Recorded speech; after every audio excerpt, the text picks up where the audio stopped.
ಅನಾಥ ನಾಯಿ ಬೆಕ್ಕುಗಳಿಗೆ ಆರೈಕೆಯ ಆಶ್ರಯ ಕಲ್ಪಿಸುವ ವಿನೂತನ ಕಾರ್ಯಕ್ರಮವನ್ನು ಲವ್ ಫಾರ್ ಪಾವ್ಸ್ ಚಾರಿಟೇಬಲ್ ಟ್ರಸ್ಟ್ನವರು ಆಯೋಜಿಸಿಕೊಂಡು ಬರುತ್ತಿದ್ದಾರೆ.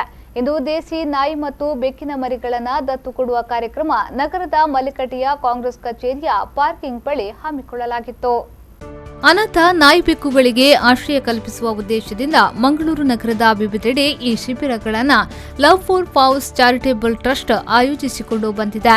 ರಸ್ತೆಗಳಲ್ಲಿ ವಾಹನಗಳ ಅಡಿಗೆ ಸಿಲುಕಿ ಜೀವ ಕಳೆದುಕೊಳ್ಳಬೇಕಾಗಿದ್ದ ಬೀದಿ ಬದಿಗಳಲ್ಲಿ ಆಹಾರವಿಲ್ಲದೆ ಹಸಿವಿನಿಂದ ನರಳಬೇಕಾಗಿದ್ದ ಮುಗ್ಧ ಜೀವಿಗಳಿಗೆ ನೆಲೆಯೊಂದನ್ನ ಕಲ್ಪಿಸುವ ನಿಟ್ಟಿನಲ್ಲಿ ಇಂತಹ ಶಿಬಿರಗಳನ್ನು ಹಮ್ಮಿಕೊಂಡಿದ್ದಾರೆ.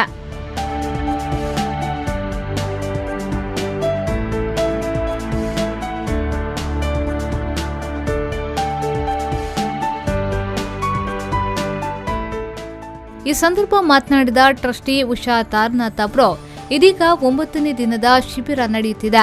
ಜನರಿಂದ ಉತ್ತಮ ಪ್ರತಿಕ್ರಿಯೆ ವ್ಯಕ್ತವಾಗುತ್ತಿದೆ.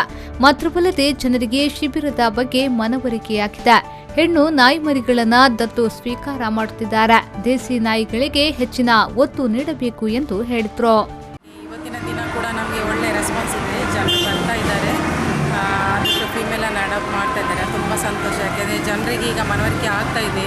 ಫಿಮೇಲನ್ನು ತಗೊಂಡು ಮುಂದೆ ಅದನ್ನು ಯಾವ ರೀತಿ ಆರೈಕೆ ಮಾಡಬೇಕು ಮತ್ತು ಹೇಗೆ ಅದನ್ನು ಸ್ಟೆರಿಲೈಸ್ ಬಗ್ಗೆ ಅಥವಾ ವ್ಯಾಕ್ಸಿನೇಟ್ ಬಗ್ಗೆ ಎಲ್ರಿಗೂ ಈಗ ಸ್ವಲ್ಪ ಮನವರಿಕೆ ಆಗ್ತಾ ಬಂದಿದೆ. ಆದ ಕಾರಣ ಎಲ್ಲರೂ ಫಿಮೇಲನ್ನು ಅಡಾಪ್ಟ್ ಮಾಡ್ತಿದ್ದಾರೆ.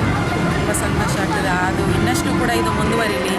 ದಯವಿಟ್ಟು ತಾವೆಲ್ಲರೂ ಆದಷ್ಟು ನಮ್ಮ ದೇಸಿ ನಾಯಿ ಅದರಲ್ಲಿ ಕೂಡ ಹೆಣ್ಣನ್ನು ಅಡಾಪ್ಟ್ ಮಾಡಿ. ಯಾಕೆಂದರೆ ಅದು ಇದರಿಂದ ಹೆಣ್ಣನ್ನು ದತ್ತು ಪಡೆದು ಅವುಗಳನ್ನು ಸ್ಟೆರಿಲೈಸ್ ಮಾಡೋದ ಕಾರಣ ಬೀದಿ ನಾಯಿಗಳು ತುಂಬ ಕಡಿಮೆ ಆಗ್ತದೆ. ಆದ ಕಾರಣ ಇವಾಗ ತುಂಬಾ ನಾಯಿ ಮರಿ ಇದೆ. ಇವತ್ತು ನಮ್ಮ ಹತ್ರ ಒಂದು 35 ನಾಯಿ ಮರಿಗಳು ಇವೆ, ಹಾಗೂ ಒಂದು 25 ಬೆಕ್ಕಿನ ಮರಿಗಳು. ಇವುಗಳಲ್ಲಿ ಇವಾಗ ಸುಮಾರು 10-12 ಇವಾಗಲೇ ಅಡಾಪ್ಟ್ ಆಗಿದೆ. ಇನ್ನಷ್ಟು ಸ್ವಲ್ಪ ಬಾಕಿ ಇದೆ. ಇನ್ನೂ ಒಳ್ಳೆ ನಿರೀಕ್ಷೆ ಇದೆ. ಜನರು ಇಂದು ನಡೆದ ದತ್ತು ಕೊಡುವ ಶಿಬಿರದಲ್ಲಿ ಬೆಕ್ಕು ಮತ್ತು ನಾಯಿ ಮರಿಗಳಿದ್ದು ಅನೇಕ ಪ್ರಾಣಿ ಪ್ರಿಯರು ಈ ಶಿಬಿರದ ಸದುಪಯೋಗವನ್ನು ಪಡೆದುಕೊಂಡರು.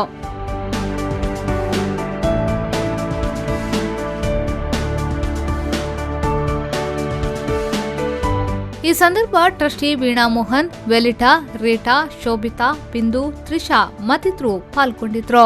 ದತ್ತು ಪಡೆಯಲು ಇಚ್ಛಿಸುವ ಜನರು ಸೂಕ್ತ ದಾಖಲೆಗಳೊಂದಿಗೆ ಶಿಬಿರಕ್ಕೆ ಆಗಮಿಸಿ ತಮಗೆ ಮೆಚ್ಚುಗೆಯಾದ ನಾಯಿ ಹಾಗೂ ಬೆಕ್ಕುಗಳನ್ನು ದತ್ತು ಪಡೆಯಲು ಅವಕಾಶವನ್ನ ಕಲ್ಪಿಸಲಾಗಿದೆ.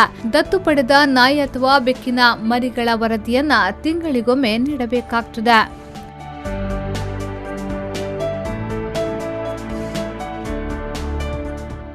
ನಾಗೇಶ್ ಕಾವೂರು, ವಿ4 ನ್ಯೂಸ್ 24/7 ಮಂಗಳೂರು.